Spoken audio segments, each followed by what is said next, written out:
2023 sure sucked. Here's hoping the 2024 will suck less. Now that I got my message out of the way, the future is so bright I have to wear shades. So what's my first major rant in 2024? Well, that's a good question, actually. It's actually about Granblue Fantasy Versus Rising.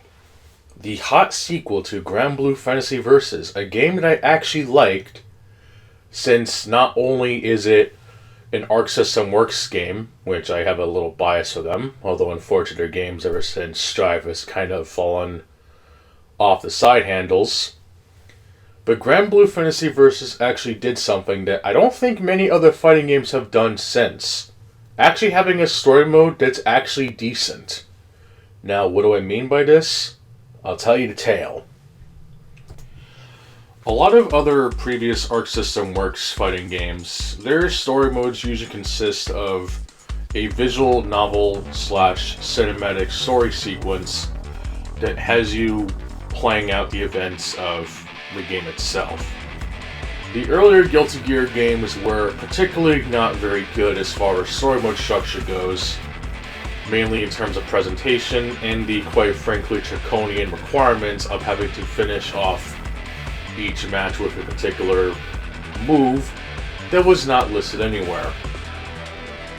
And Battle Fantasia was exceptionally bad at this. Seriously, having to win and lose every single fight in addition to having to go through the hidden gacha paths, and yes, that's what it was called, the gacha paths. They might clue you in as to what paths can branch off, but I think being able to play as the ultimate final boss is not exactly good reward.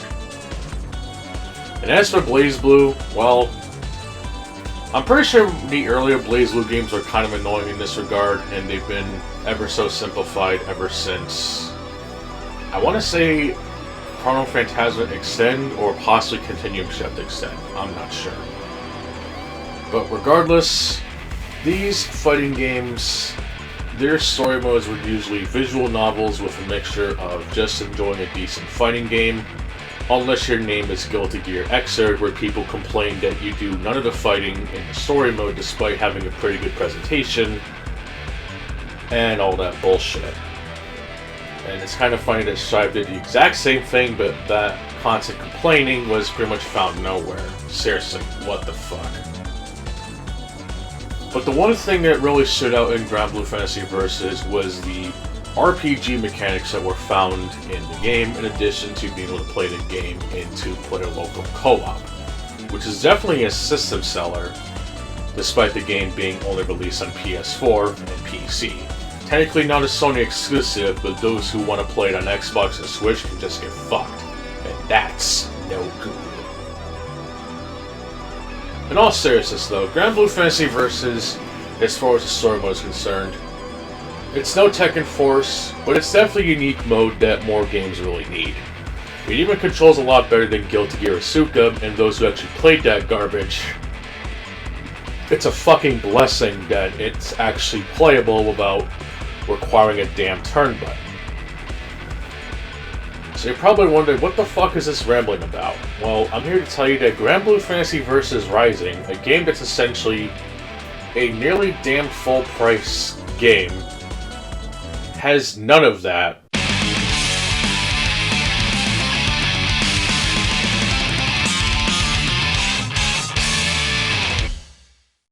Look, I'm not the biggest fan of grinding in games, but when the game itself doesn't have this predatory bullshit microtransactions, I think people really need to grow a fucking spine and actually deal with it for once. And not to mention that isn't Granblue a fucking mobile gacha game anyway? Of course there's gonna be bullshit grinding.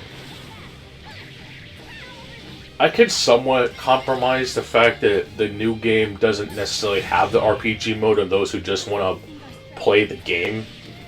But then the game just kind of becomes exactly what BlazBlue already did well, with its visual novel and other things that people don't really like because, oh my god, I'm not fighting in this story mode.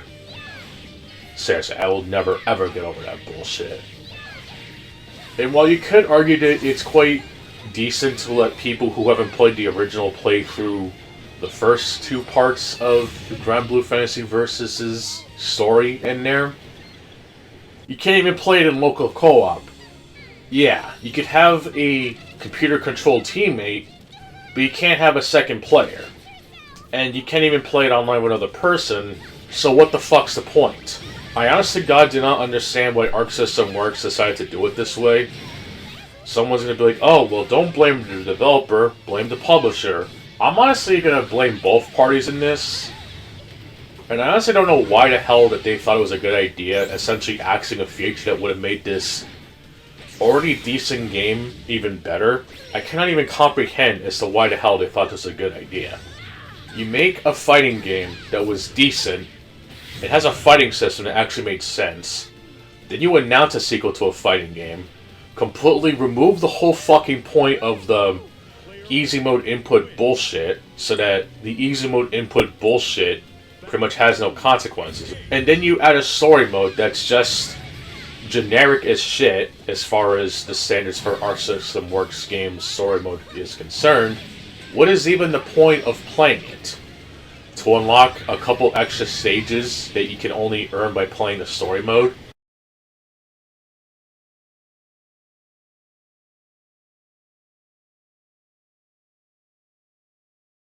That's another thing I want to mention.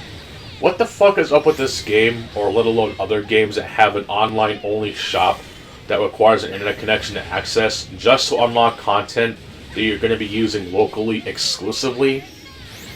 Crash Team Racing Nitro Fuel did this. Street Fighter 6 did this. There's probably other games under the fucking sun that have done this. Even something like that Red Faction spin-off game that was actually a fairly interesting take on the whole bird's eye view, but in a deathmatch setting. There were a couple of XP gains you could earn by playing the game in its single player, but the rest you had to earn by playing online. But the Xbox 360 and PlayStation 3 versions of those games never saw release anywhere else, and it's just complete arbitrary bullshit. I do not quite know if this Granblue game is going to have the really nonsensical battle pass system that the original had, which was completely unnecessary, by the way.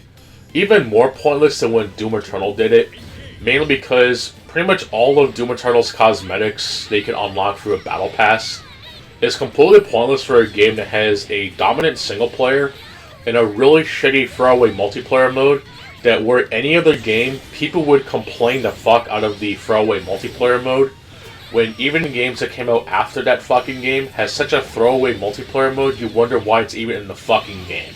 But sure guys, it's perfect, but let's take that and complain about another game that excels it in every other way. TikTok. This game does a lot of things that is many steps back for a game that even I felt was pretty good. And I don't quite know how adding something like 2B into the game is going to make things any better, when people are giving an account on Xwitter shit for essentially calling out the censorship of 2B, and basically people calling him, I don't play fighting games to come, bro, when... You know what? Just... I don't even need to explain this shit, okay? Just cue the fucking montage.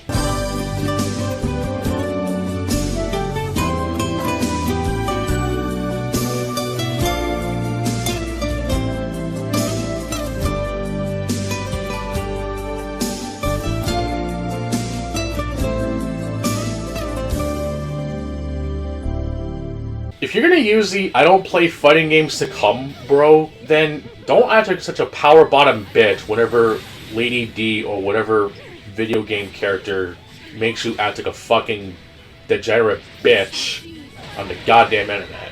Even the your likes are public thing is also a general consensus to this. It is ridiculous how people act, but then they basically become fodder for whatever fetish of the month there is. Which is also kind of ironic in a vain way, since I don't even really care for Nier Automata. The only game I've even played in this series, if it even counts, is Drakengard 3. The same fucking game in which the English localization was complete garbage. You had to pay money for the Japanese voiceovers if you're playing the American version. And the supposed true final boss is one of the shittiest QuickTime events ever conceived in gaming history. And it was a PS3 exclusive. Even the character 2B is quite possibly the most overrated video game character of the yesteryear. People really like her character, but all they talk about is her fucking sex appeal, and even in Soul Calibur 6, the game where you can customize her but not Geralt, is completely ruins the whole fucking point of playing Soul Calibur 6, but I'll digress. Maybe I'll get around to playing Nier Automata someday, but it's kind of ironic that people say you're not supposed to talk about characters like her in a degrading manner. She was a fucking sex robot turned into a combat robot, and yet she has more meaning and depth, but yet people basically twist her to be this sex-appealing character. Yeah, because that's really fucking artistic, right? I think her and Haiti would make great friends, am I right? I will definitely agree to censoring 2B, even if I find her the least interesting female I could think of, is pretty fucked up. And the fact that people are calling out this account for complaining about it is pretty funny, when most people basically get off to anything from Cammy stretching to tall, giant, dommy, mommy, vampire lady. Please never let me say that again unironically.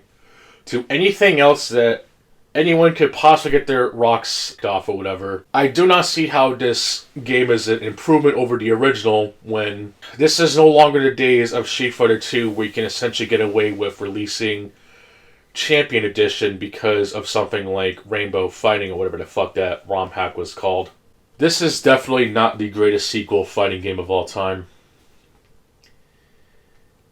At least it ain't Elden Ring.